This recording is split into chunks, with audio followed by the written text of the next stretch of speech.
moi, je travaille principalement avec deux types de personnes. Des personnes qui peuvent avoir des problématiques liées, par exemple, à une épreuve de vie. Et après, il y a un autre type de profil, plutôt dans une idée de préparation mentale. Surtout quand on va pas très bien, on a ce besoin peut-être un peu rapide de se dire, bah voilà, je vais pas bien, il faut que je voie quelqu'un. Donc je crois que ce qu'il faut se demander, c'est quelle est ma demande, quel est mon besoin et quelle est la trajectoire dans laquelle je souhaite aller. Je le disais tout à l'heure, moi j'accompagne des personnes qui ont vécu des épreuves. Peut-être qu'à cet instant précis, elle va avoir besoin d'aller voir justement un psychologue clinicien, un psychothérapeute, peut-être parfois un psychiatre. Il faut être certain que la personne est en sécurité à ce moment précis. Et après, effectivement, arrive ce moment où on a passé cette épreuve. Alors, on est toujours dans un état où on est un peu chancelant. Parfois, on a été abîmé par l'épreuve.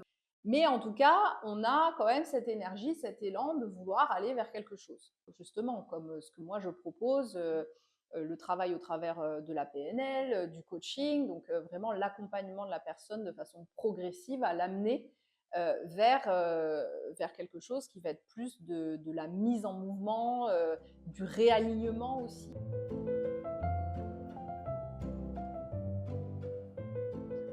Alors Sandrine, on s'est connus, sur les bancs de la fac, Et oui, Léa, c'était il y a un petit moment il y a déjà. très Ouais. longtemps, on va Mm. pas compter. Et aujourd'hui, tu es dans ce cabinet et tu es, psychopraticienne, donc en thérapie brève. Oui, exactement. Est-ce que tu peux m'expliquer un petit peu, qu'est-ce qui t'a amené là aujourd'hui? Oui, bah écoute, c'est un long parcours, un long chemin, effectivement, comme tu l'as dit depuis la fac. Je pense qu'il y a un lien conducteur un peu à ma vie, à mes expériences, à la fois au niveau des études, mais au niveau professionnel aussi, c'est l'humain. Je crois que le lien à l'autre a toujours été très important pour moi. Alors, il y a eu d'autres applications dans ma vie précédente où c'était plus du lien au niveau du management, de la communication. Mais aujourd'hui, c'est vrai que le métier de relation d'aide vers lequel je suis allée il y a déjà quelques années maintenant m'anime et me donne vraiment beaucoup de motivation et d'élan. Voilà, donc c'est ce côté humain qui, en tout cas, m'a toujours passionnée. Quelle est la formation, que tu as suivie pour, devenir, psychopraticienne? Alors, quand on est psychopraticien, ce qu'on peut peut-être un peu expliquer, parce que c'est peut-être un métier qui est un peu moins connu que quand on parle effectivement d'un psychologue, un psychothérapeute, un psychanalyste, un psychiatre. Quelque chose qui est important à expliquer, c'est qu'il y a des formations différentes.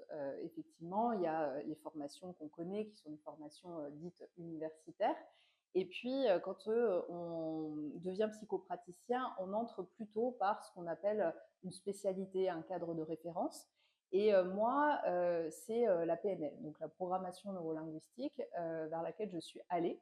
Je me suis formée, spécialisée, voilà. Donc aujourd'hui, je suis certifiée au niveau praticienne et j'exerce du coup mon activité de psychopraticienne à l'horizon de la programmation neurolinguistique. Voilà, donc c'est mon cadre de référence. Je travaille avec principalement cet outil dont on va reparler, je pense. D'accord. Ça, c'est un parcours, tu m'as dit, qui a duré 3 ans. Oui, alors moi j'ai commencé à me former il y a 3 ans effectivement. Voilà, il y a eu plein d'étapes dans cette formation. OK, donc ton parcours a duré 3 ans Mmh. jusqu'à la création de Magellan, Coaching. Oui. Et comment est-ce que tu as choisi, ce nom Magellan? Parce que moi, je me demandais, est-ce qu'il y avait une référence, particulière? Oui, bah, c'est mon troisième prénom, Magellan. Donc c'est un peu une histoire, de famille. Mon arrière-grand-mère s'appelait Magellan. Et du coup, elle a eu une vie assez rocambolesque et assez originale en plus pour l'époque. On est au début du XXe siècle. Et du coup, cette dame est partie avec sa famille alors c'est vrai qu'à cette époque-là, ça se faisait beaucoup des voyages comme ça. Elle est partie vers le Chili sur un bateau, voilà, dans l'idée, je suppose, de faire fortune. Donc, voilà, mon arrière-arrière-grand-mère donc était enceinte et Magellan est arrivée sur un bateau, heu, voilà, au détroit de Magellan et donc elle a été appelée Magellan à ce moment-là. Et cette histoire, je l'ai trouvée toujours extraordinaire déjà parce que c'est un héritage, mais aussi de montrer que voilà, quand on entreprend quelque chose, parce qu'on est motivé par un objectif, par une envie, par un ailleurs, par quelque chose qui, en tout cas, nous donne l'énergie nécessaire, bah, on est capable, quel que soit le contexte, quel que soit l'environnement, de déplacer un peu des montagnes pour atteindre notre objectif. Et donc, c'est vrai que cette histoire, ça m'a toujours motivée. Je me suis dit, tiens, pour lancer mon activité aujourd'hui, j'ai envie de faire rayonner ce nom. Ouais, c'est une belle histoire.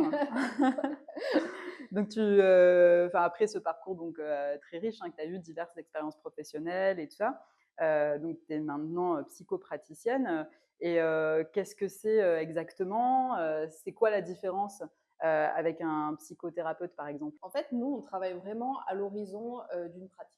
Donc ça va être vraiment déjà une différence qui est assez notable, c'est que les psychopraticiens, donc on a plutôt par exemple des gens qui vont être praticiens en hypnose, en sophrologie, je sais pas, en naturopathie. Moi, je suis plutôt spécialisée sur la PNL.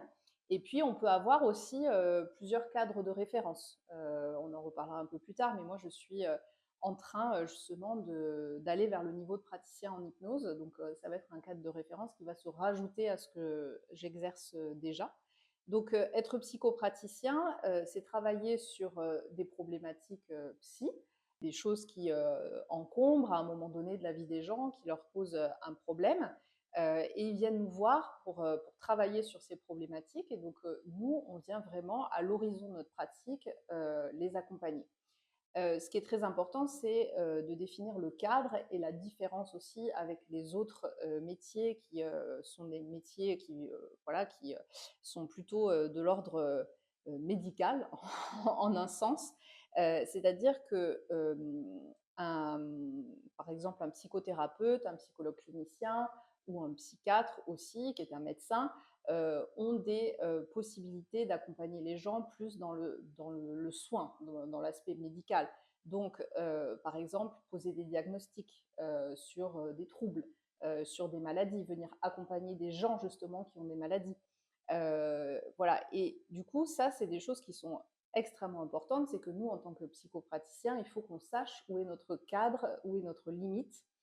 Alors, il y a des psychopraticiens qui sont formés aux psychopathologies. Moi, j'ai été formée aux psychopathologies, mais dans une initiation. Donc, je ne suis pas en mesure, moi, d'accompagner des gens qui ont des troubles ou des maladies. Ça, c'est extrêmement important de le préciser.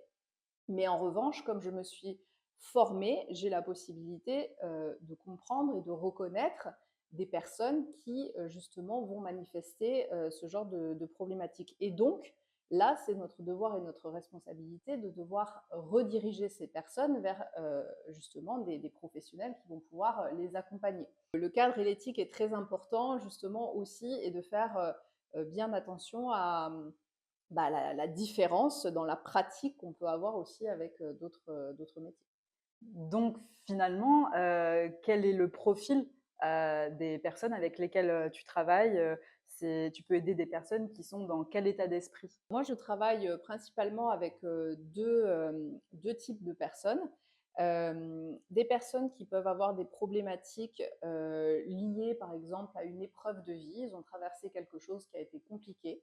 Ça les a mis dans des états qui peuvent être, voilà, soit d'un point de vue émotionnel, soit d'un point de vue identitaire, soit d'un point de vue de leur comportement.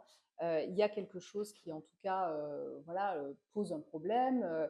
Peut-être est lourd à porter, les a mis dans un état de figement.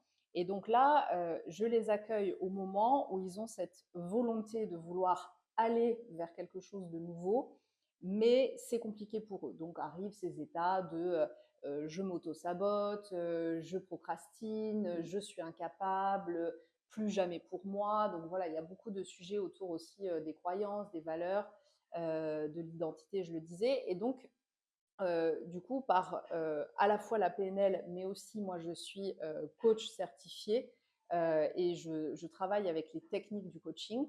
Avec ces méthodes-là, je vais vraiment accompagner les personnes pour pouvoir les amener vers un horizon de changement. Donc voilà, ils ont été dans un état, ils ont traversé quelque chose, ils se retrouvent à un espèce de carrefour où ils ont cette envie et cet élan d'avancer, mais ils n'y arrivent pas. Et là, c'est précisément où mon accompagnement se positionne et je les aide à passer cette espèce de pont des fois qui est colossal et voilà. Donc ça, c'est vraiment un premier type de profil. Et après, il y a un autre type de profil que j'accompagne principalement avec le sujet de la PNL. plutôt dans une idée de préparation mentale. Donc ça, c'est des personnes qui vont s'être fixées un objectif et qui ont la nécessité de se mettre dans les meilleures conditions pour pouvoir atteindre cet objectif. Donc, si je dois prendre des exemples, ça peut être des personnes qui ont une prise de poste, qui préparent une épreuve sportive, par exemple un marathon, un comédien qui doit monter sur scène, ça peut être, je sais pas, un étudiant qui va passer un examen, voilà. Et donc, l'idée, c'est il y a quelque chose qui arrive dans leur planning, dans leur organisation, et donc là, on va venir travailler sur des sujets de gestion émotionnelle, on va travailler sur tout ce qui est aussi l'ancrage, la visualisation, pour pouvoir les accompagner vraiment à se mettre dans des bonnes conditions pour aller vers leur projet. Alors, pour tout ce travail que tu fais, tu l'as déjà évoqué, tu as plusieurs outils Oui. et particulièrement donc la PNL. Mm. Est-ce que tu peux nous expliquer ce que c'est? Oui, alors la programmation neurolinguistique, c'est un outil de communication à la base. Donc si on doit revenir un peu sur les origines, c'est né dans les années 70 aux États-Unis, en Californie, et donc c'est un mathématicien et un linguiste qui ont observé globalement les excellences de l'époque. Donc ça pouvait être dans le champ de l'application de la thérapie, de la communication, de l'entreprise aussi, de l'éducation. Et ils ont observé comment certaines personnes, au travers de leurs méthodes, de leurs programmes, de leurs théories, arrivaient à obtenir des résultats excellents. Et ils se sont dit, et ça c'est un des grands principes de la PNL, c'est de se dire, à partir du moment où il y a une personne qui a la possibilité d'acquérir une bonne ressource, alors tout le monde a la possibilité d'acquérir cette même ressource et donc de mettre en application quelque chose pour atteindre le même résultat. Donc, ils sont partis de ce constat et ils ont modélisé. Donc, c'est pour ça qu'on dit souvent que la PNL, c'est une modélisation de l'excellence, c'est-à-dire que ce n'est pas une théorie. On va venir véritablement observer, comprendre. La grande question de la PNL, c'est comment. Comment je fais ce que je fais quand je fais ce que je fais. Voilà, c'est vraiment la grande question de la PNL et qui revient beaucoup aussi dans le questionnement quand on travaille en séance, c'est comment. On n'est pas sur le pourquoi en PNL, on est vraiment sur le comment. Et donc, à partir du moment où on comprend comment on fait les choses, où on met de la conscience sur ça, ça permet véritablement de changer beaucoup de choses. Donc, on a des pensées qui orientent nos émotions, qui orientent nos comportements. Ça aussi, c'est l'origine des TCC, des thérapies cognitivo-comportementales. La PNL est très, très imprégnée aussi des TCC. Et du coup, c'est vraiment se dire, OK, cet outil va me permettre d'aller dans la compréhension de quelque chose, dans la mise en évidence, dans la conscientisation, et ensuite d'avancer vers un changement.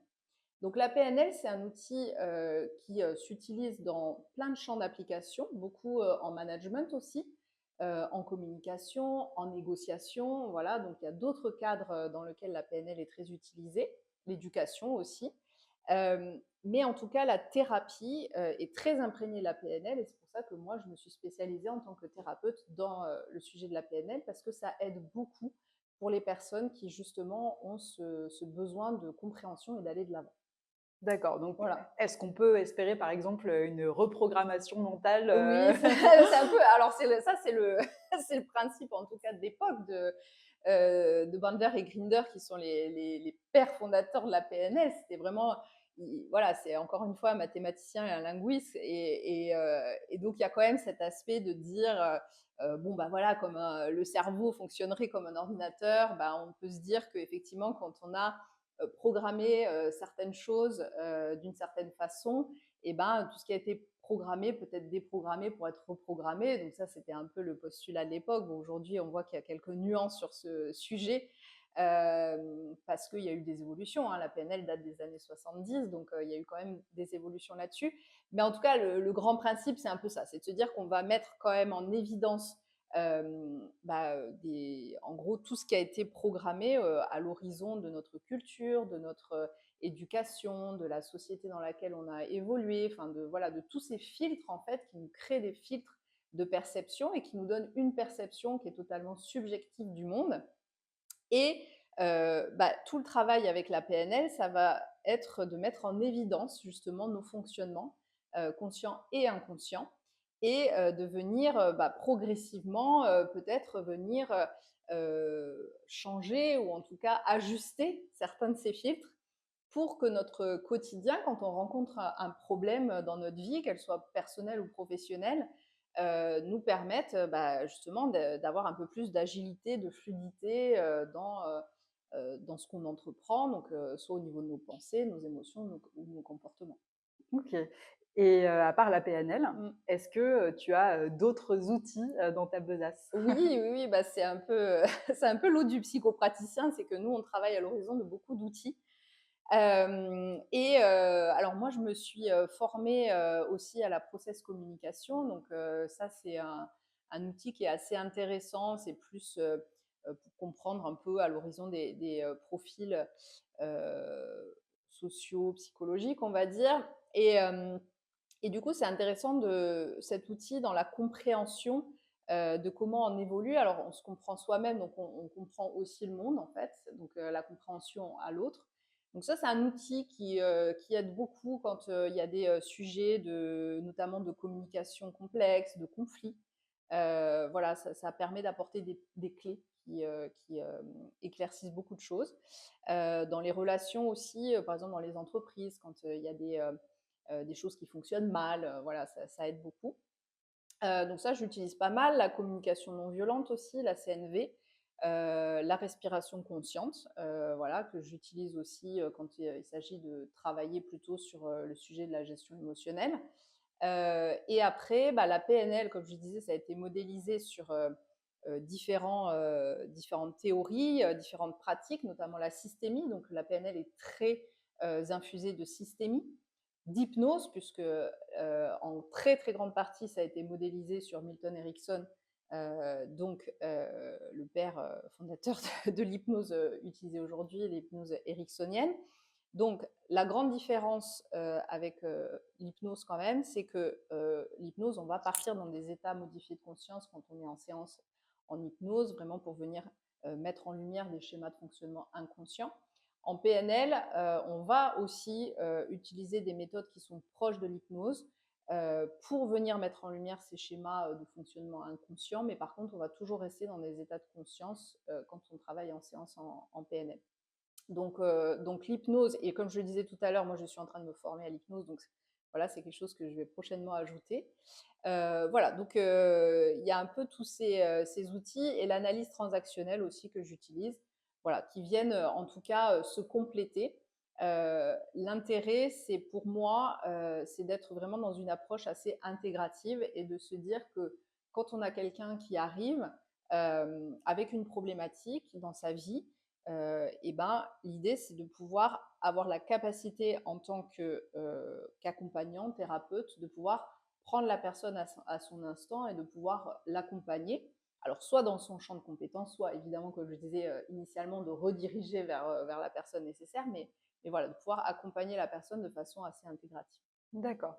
Tout à l'heure, donc, tu disais que tu étais coach. Oui, C'est vrai que c'est un terme, hein, qui fleurit partout, en ce moment, enfin depuis longtemps même, ouais, il y a même le film avec Pierre Ninet, qui est en ce moment au cinéma, Gourou. oui. Alors, c'est quoi être, coach?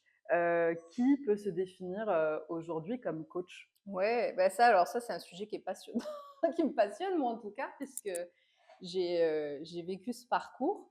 Alors aujourd'hui, tout le monde peut se réclamer, coach parce que j'ai l'impression que c'est un mot qui est rentré dans le langage courant. Donc je sais pas, moi par exemple, si, je t'entraîne sur un truc, je sais pas, je peux te dire: «Tiens, tu vas refaire ta déco chez toi, tiens, je vais te coacher sur ta déco», par exemple. Ouais, c'est rentré Ouais. dans le langage, courant. Maintenant, coach, c'est un métier, donc je vais plutôt aborder le sujet, sur ce prisme-là aujourd'hui. Donc en fait, quand on va vers, donc moi je dis souvent que le coaching, en fait, c'est des techniques qui amènent après à une fonction, à un métier. Mais, en premier, on va apprendre des techniques. Et du coup, c'est très, très complémentaire justement avec, la PNL parce que les techniques de coaching, c'est véritablement dans une idée de projection, dans une idée d'aller vers l'avant, d'aller vers le changement, d'atteindre un objectif. Alors après, il y a différentes approches en coaching. Voilà, on peut être dans des coachings plus introspectifs, dans des coachings plus boosters, ça dépend un peu du besoin de la personne, et aussi l'envie du coach, quoi, de sa manière d'accompagner. Mais en tout cas, les techniques d'apprentissage à la base, ce sont les mêmes. Donc, pour être coach, on va se former à ces méthodes de coaching. Donc, idéalement, dans des écoles qui sont reconnues et certifiées, qui peuvent délivrer des certifications.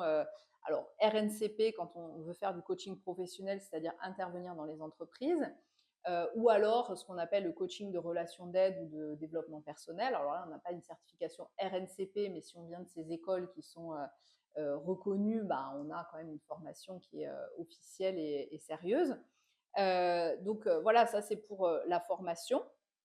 Et après, eh bien, l'application du coaching, donc soit on est coach, et donc dans ce cas-là, on n'a pas d'accompagnement thérapeutique, on est vraiment là pour venir accompagner quelqu'un sur une volonté d'atteindre un objectif, d'aller vers quelque chose. Soit on applique les techniques du coaching dans un autre cadre de référence, et donc là, ça peut être effectivement dans l'accompagnement thérapeutique. Et moi, c'est ce que j'ai fait, c'est-à-dire que le coaching, je suis allée en premier quand je suis allée vers les métiers de la relation d'aide, je suis allée en premier vers le coaching, donc j'ai appris ces techniques et après j'ai poursuivi mon parcours jusqu'à atteindre ce niveau de psychopraticienne dont je parlais tout à l'heure. Et du coup, c'est vraiment quelque chose qui vient compléter mon cadre de référence. Il y a des personnes qui ont des demandes qui relèvent uniquement du coaching. Donc là, ça a un intérêt vraiment de les accompagner à l'horizon de ces techniques-là. Mais quand une personne effectivement vient me voir et que je comprends qu'il y a des choses peut-être un peu plus profondes, introspectives à aller travailler, voilà, là, bah, le coaching arrive peut-être dans un second temps. On ne va pas rentrer tout de suite par des méthodes de coaching pour quelqu'un qui a besoin de remettre du sens, qui a besoin d'écoute, qui a besoin de venir travailler plus dans un aspect dit thérapeutique, quoi. Oui, c'est ce que j'allais te Mm. demander. En fait, comment est-ce qu'on peut savoir quel professionnel consulter quoi, quand on en a besoin? Oui.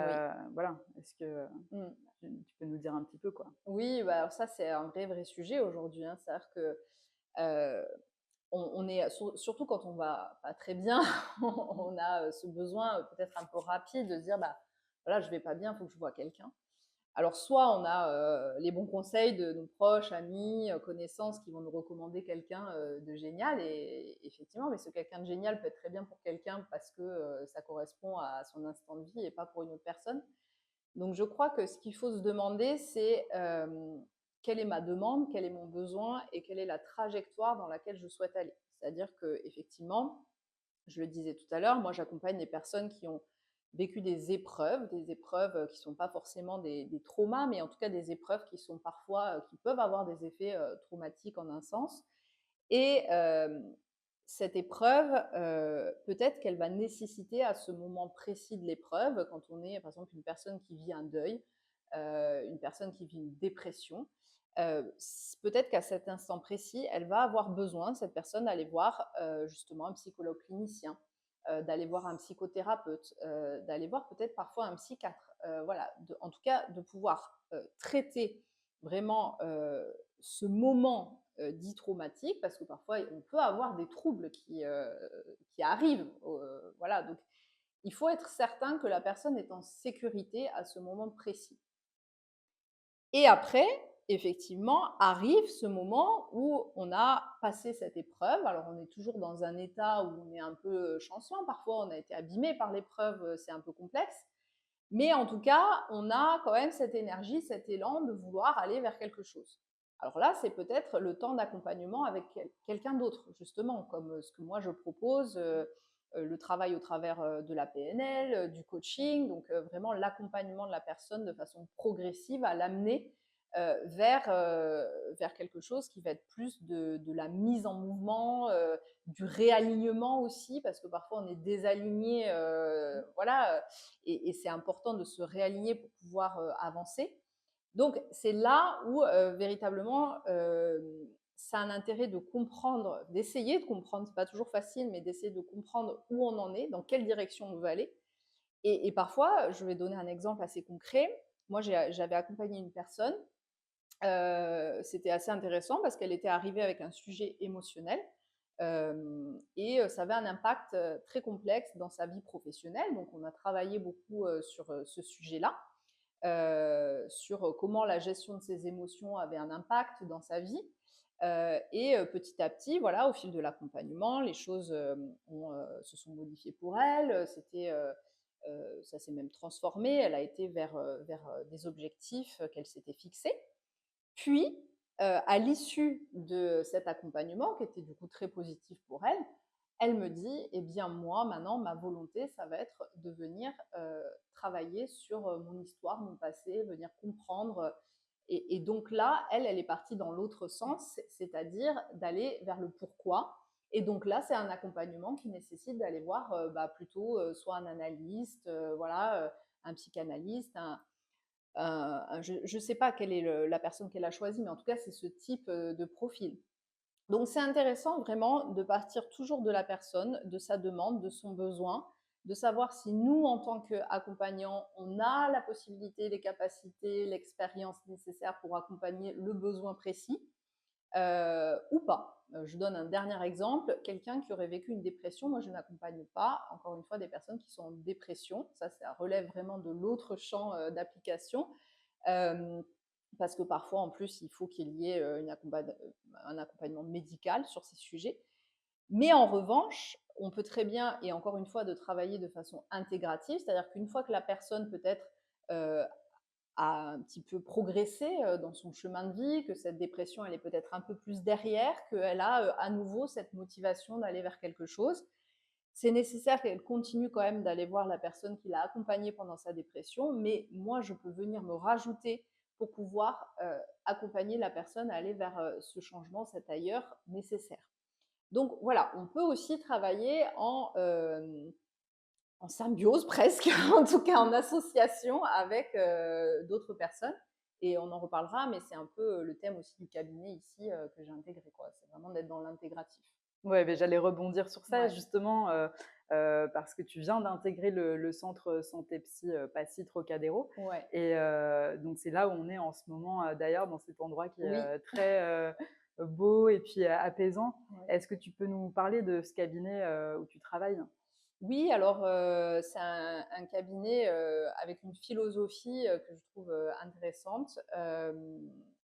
Voilà, cette idée vraiment d'être dans un accompagnement intégratif, la volonté du centre, c'est de se dire qu'une personne peut arriver justement sans se poser trop de questions et il y aura une réponse nécessaire à sa problématique, justement parce que la personne qui a monté ce centre avait cette volonté de réunir des professionnels avec des orientations un peu diverses.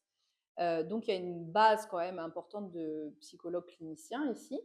Mais voilà, il y a aussi, par exemple, une psychanalyste, il y a quelqu'un qui fait passer des tests sur les troubles neuro, par exemple. Voilà, donc il y a diverses approches. Euh, il y a une personne, une praticienne aussi en neurofeedback. Voilà, donc il y a plusieurs, j'en oublie, on est 12, hein, donc on se partageait le cabinet sur la semaine. Mais en tout cas, la volonté, c'est véritablement d'accueillir la personne avec sa demande et son besoin et de pouvoir, quoi qu'il arrive, y répondre.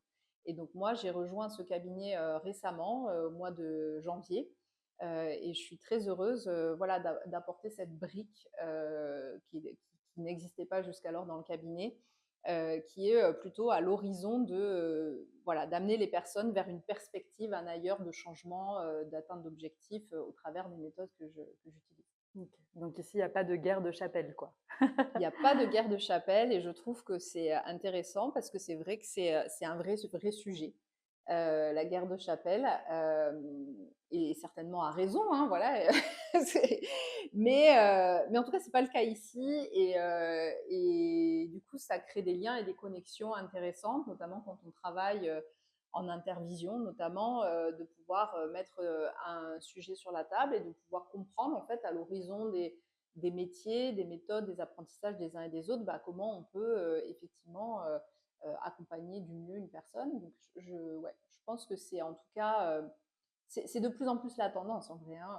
Voilà, on va de plus en plus vers une approche intégrative, mais c'est pas le cas encore effectivement. Alors tu me disais donc que tu proposais, plusieurs accompagnements Mmh. et parmi eux, j'aimerais qu'on en parle, il y a ton accompagnement, qui est ton accompagnement signature. Oui. Voilà, c'est l'accompagnement restauratif. Mmh. Est-ce que tu peux nous en dire un peu plus? Alors l'accompagnement en Restore, il s'organise, en 8 séances. Donc la première séance, c'est, le R, c'est ce que j'appelle la rencontre. Donc là, on va vraiment, pouvoir, échanger, sur la demande de la personne. Le E, c'est l'écoute. Donc comme j'ai pu le dire, effectivement, pouvoir, permettre à une personne qui a vécu une épreuve, de mettre, de l'écoute, du lien sur ce qui s'est passé, c'est quelque chose qui compte, dans le processus. Le S, la troisième séance, c'est le sens. Donc bien souvent, quand on vit une épreuve, on a besoin de remettre du sens pour pouvoir, à un moment donné, aller de l'avant. Donc là, c'est ce qui va se passer dans cette séance. Ensuite arrive une bascule. Donc là, on était plutôt sur l'aspect plus thérapeutique de l'accompagnement. Ensuite, on va rentrer plutôt dans les méthodes du coaching. Donc le T, c'est la trajectoire. Là, l'idée, c'est plutôt de venir se fixer quelque chose, que ce soit un objectif très concret ou en tout cas quelque chose vers lequel on veut cheminer, un projet. Ensuite, on va rentrer dans la cinquième séance, c'est le A. Donc là, on est sur l'activation. Donc on s'est fixé cet objectif. L'idée, c'est de se mettre maintenant en route vers cet objectif. Le U, c'est l'unicité. L'unicité, on a souvent besoin d'être dans l'unicité de ses parts, rentrer dans un dialogue, dans quelque chose qui permette de peut-être amoindrir un peu une dissonance qu'on peut avoir quand on entend j'ai envie de faire ça, mais il y a quelque chose en moi qui m'empêche. Donc là, ça va être vraiment le travail sur ça. Le R, c'est le rayonnement. Donc l'idée vraiment d'amener la personne aussi un peu dans la perspective de la préparation mentale, d'aller vers une projection positive vers son objectif. Et enfin, la dernière séance, c'est une séance bilan, mais c'est le sujet de l'envol, puisque évidemment, l'intérêt, c'est que la personne puisse acquérir l'autonomie nécessaire pour pouvoir aller vers son projet et continuer sa route ensuite. On est dans le principe des thérapies brèves. Donc l'envol, c'est la dernière séance. Alors oui, parce qu'il y a d'autres accompagnements. Ouais. Il y a les séances focus. Oui, Heu, Qu'est-ce que c'est et c'est pour qui? Explique-nous un petit peu. oui, alors j'en parlais un petit peu tout à l'heure. On est, sur, des séances. Alors là, moi je fais pas d'accompagnement, propre comme j'en ai parlé, juste à l'instant pour Restore parce que, parfois il y a des personnes qui vont avoir besoin d'une seule séance et puis d'autres qui vont, en fonction de l'objectif qu'elles ont, avoir, besoin peut-être d'un accompagnement un peu plus sur le long terme. Donc ça va vraiment dépendre de la personne et de son projet. Mais disons que focus, c'est les personnes arrivent avec un objectif déterminé, précis, et l'idée, c'est véritablement de les accompagner à l'horizon de la préparation mentale à se mettre dans les meilleures conditions possibles pour atteindre cet objectif. Donc je disais, on peut avoir des profils qui sont des profils dans le milieu professionnel qui ont une prise de fonction à venir, un nouveau poste.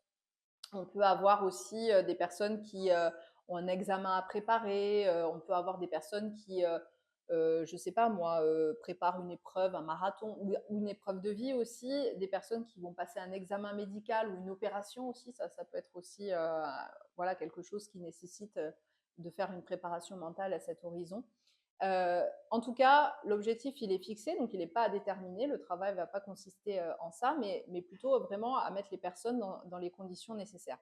Et ce qui est intéressant aussi, c'est que par exemple, les personnes que j'ai accompagnées au niveau de Restore peuvent très bien revenir me voir quelques temps après avec leur objectif justement et se dire, bah voilà, on a passé tout un chemin ensemble, j'ai cheminé, j'ai avancé vers mon objectif. Maintenant, j'ai vraiment besoin de me mettre dans des conditions pour atteindre cet objectif. Et donc là, effectivement, ça peut être une séance avec ces personnes pour vraiment travailler sur ça. Donc voilà, si je dois donner un exemple, j'ai travaillé récemment avec une personne qui avait un rendez-vous important. Et donc 2 jours avant, on a fait une séance focus véritablement sur bah, les mises en conditions nécessaires pour que ce rendez-vous puisse se passer au mieux. Et si je dois donner un autre exemple, ça peut être aussi quelqu'un qui court le marathon, admettons dans 8 mois, et qui du coup va avoir besoin, alors ça va être assez espacé, hein, mais voilà, sur ce laps de temps jusqu'au marathon, de se mettre dans des bonnes conditions. Donc là, on va peut-être un peu plus mettre en place un programme d'accompagnement. Mais ça, voilà, encore une fois, ça dépend vraiment de la temporalité et de l'objectif. Ouais, ouais, c'est sûr, là, un Hein. marathon, ça demande une sacrée préparation, mentale Oui, aussi, quoi. Il y a pas que l'aspect, sportif. exactement. Tu fais aussi du, coaching, de groupe, de l'accompagnement, en entreprise. Oui. Mais toi, en tant que psychopraticienne, qu'est-ce que tu peux apporter, en fait, dans ce genre de contexte? C'est vrai qu'aujourd'hui, je suis intervenue en entreprise sur alors des sujets plutôt de communication complexe, parfois de conflits aussi, de gestion de conflits, donc qui entraîne bien évidemment de la gestion émotionnelle aussi. Donc pour l'instant, j'ai plutôt été appelée par des entreprises sur ces sujets-là. Donc j'utilise les outils dont j'ai déjà parlé, hein, bien évidemment beaucoup la PNL, la CNV là, et la ProcessCom qui viennent vraiment être intéressants dans ces accompagnements-là. Donc là, j'applique beaucoup plus le sujet des méthodes de coaching, hein, parce qu'on est moins dans un cadre thérapeutique, mais quand même la compréhension de l'humain, essayer d'apporter aux personnes de la conscientisation de nos mécanismes, parfois inconscients, euh, permet en tout cas de ramener du sens et donc de faire progresser un petit peu les personnes.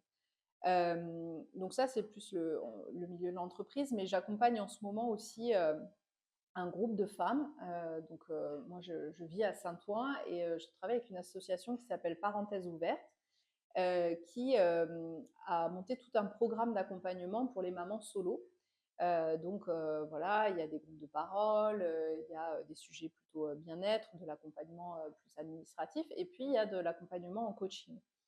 Et donc, l'idée avec ces personnes, ça va être de travailler principalement autour du sujet de l'estime de soi et de pouvoir les accompagner progressivement dans le rythme qui est le leur à aller vers peut-être des objectifs qu'elles vont se fixer, soit dans le milieu professionnel, soit personnel, mais en tout cas des choses qu'elles n'ont même pas le temps enfin, elles n'ont même pas le temps d'y penser en fait, parce qu'elles sont tellement prises évidemment dans leur quotidien harassant de maman solo, où elles gèrent tout, où elles portent le monde, que du coup c'est très compliqué pour elles de même penser à quelque chose. Et donc, le travail en séance avec ces personnes, enfin en atelier plutôt, c'est des ateliers, vont permettre à ces personnes véritablement de bouger progressivement et d'atteindre des petits objectifs qu'elles se fixent. Donc voilà, ça aussi, c'est un type d'accompagnement que je propose à l'horizon du groupe. Bon, finalement, tu aides, potentiellement beaucoup de gens Je ne sais pas qui si je les aide, mais en tout cas, je les accompagne. voilà, Ouais. qui ont vécu, des épreuves ou qui ont des, objectifs, à atteindre. Ouais. Est-ce que ça a une résonance, personnelle? Enfin, est-ce que tu as fait ce choix parce que ça résonnait quelque part avec toi-même? Oui, c'est vrai que c'est ce que je disais en introduction, c'est que l'humain, je pense que c'est vraiment le fil conducteur, la relation à l'autre. Je crois que j'ai toujours aimé écouter les histoires des gens, ça c'est vrai, depuis, toute petite, j'étais plutôt avec les adultes moi qu'avec les Mmh. enfants et j'étais toujours en train, d'écouter entre les portes ce que racontaient les adultes. Je crois que les histoires et pas par, curiosité malsaine, vraiment plutôt dans une idée de compréhension, et je crois que ça m'a toujours animée. J'adore rencontrer des nouvelles personnes, écouter leurs histoires.